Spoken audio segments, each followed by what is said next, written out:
Holy smackovich. What's going on, everybody? Welcome back to the channel. Today's video, sadly, we're going to talk about another driver being attacked by her passengers.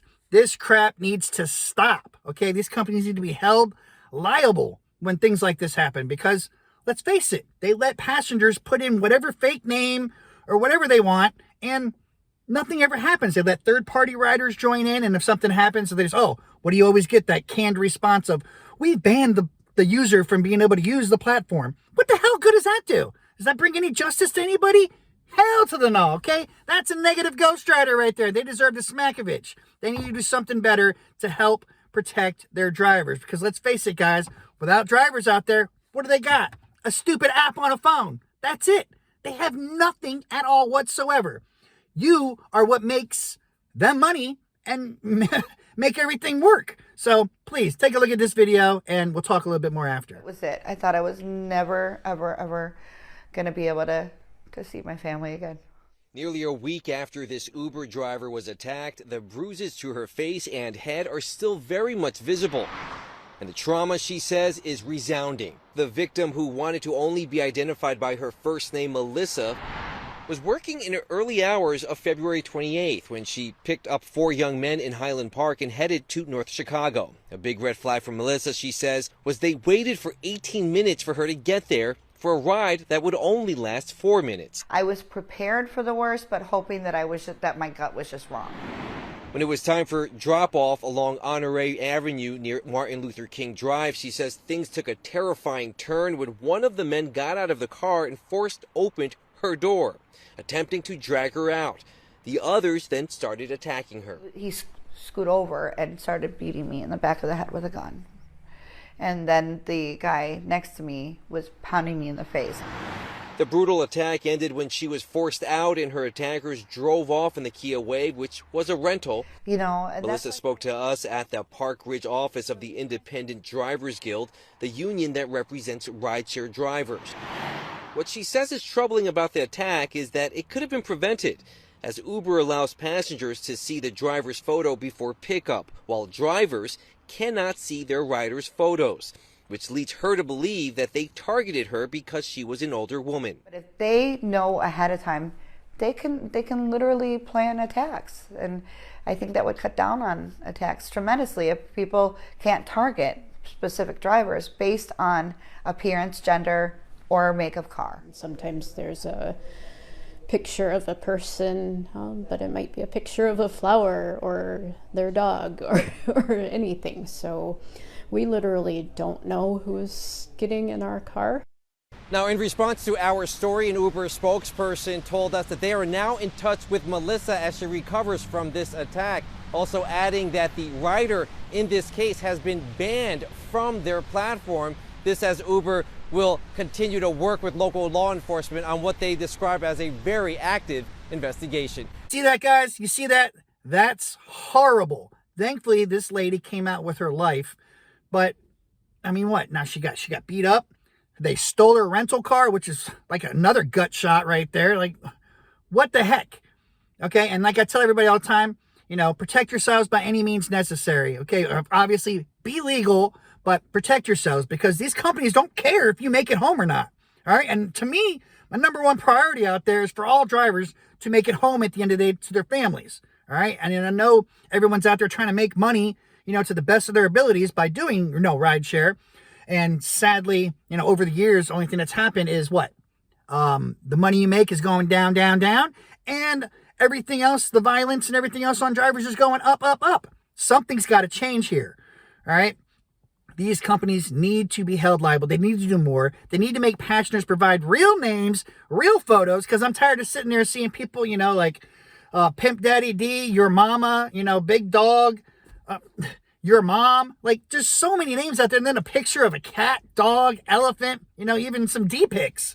I mean, I've seen it all, guys. I've seen it all. And it is insane. And then passengers have what? They have everything in their hand. They have the make, the model, you know, who we are, what we look like, how many trips. I mean, they have so much info and we have nothing. What did they try to do? Put a little pin service in there? And what did they do that for? They didn't do it for us. They did it for the passengers. Okay, there need to be more things put in place for drivers. then maybe they need to start vetting the riders. They need to make them have background checks or something. Sure, that doesn't go with their whole game plan with people being able to just get a ride and everything else. But hey, too bad. Okay, these companies have made billions of dollars. You can't tell me they haven't been able to, somebody hasn't thought of a way to be able to ensure that there's more safety protocols put in place instead of, oh, we're going to give you this new feature in the app, this new other thing. It's good for drivers. Every time they say there's something good for you, it's not. Okay? When they say, oh, this will increase your pay and everything else, it doesn't. The only thing that's happened is every year they just figure out more and more ways to screw drivers and not care about your safety. Okay, something needs to happen. And this is why I tell everybody also, have a dash camera. Yeah, the dash camera obviously wasn't going to save her in this, instance, but there's dash cameras out there now that even if they stole the car, stole the camera, stole your phone, all that footage is automatically uploaded into the cloud, and then she'd be able to give that to the police so that way they could put it on the news outlets or anything else and be able to actually identify these people so that way they can be brought to justice. Otherwise, I hate to say it, they're going to end up doing it to somebody else. And, that is not cool at all. And it's got to stop. And the only way it's going to stop, drivers literally have to band together and, stick it to them, not work for a week or something. But we all know someone else is just going to take your spot and go out there and take that cheap ride, because then it'll be surging and they'll try to make more incentive for other drivers to come online and everything else. So it's just a vicious cycle that keeps going and going and going. And it's not going to change unless drivers band together and do something. And yeah, like I said, without you, these companies have nothing at all except an app. Because let's face it, they don't pay for anything, right? It's your vehicles. You pay for all the maintenance, everything that goes into it. Least they could do is provide you with a little extra security or something to know that if something happens, that they're going to take care of it or maybe even help the drivers out. You can't tell me all these billions of dollars and everything else when drivers have been killed and assaulted and stuff like that. There should be some kind of fund that they be able to actually help their drivers instead of giving some canned responses. Oh, that passenger's been banned from the platform. And they can just sign up with another freaking email or some crap and get back on the platform. Or find somebody else that didn't do anything wrong, sign up and then order a ride because it's a third-party rider. A lot of times these things happen with a third-person rider, so that way if something does go down and they go to the account holder and they're like, oh, I don't know that person or anything. But it's like, but you ordered the ride. How do you not know when you ordered the ride? Because they don't want to snitch. That's all that goes. And I'm just tired of seeing it all the time. And it's like, what? Enough people got to die or be assaulted and everything else for something to change? No. And if that is the case, it's happened enough already, okay? Uber, Lyft, I'm sure you guys watch some of these videos or hear something.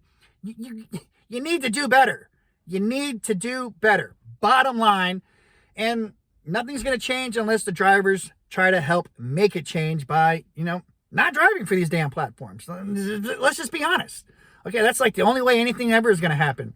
But this driver also, they have a GoFundMe going on for her to help, recoup being able to get another ride and, just help her out in this time because she ain't been able to work. She's barely survived, hospital bills and everything else.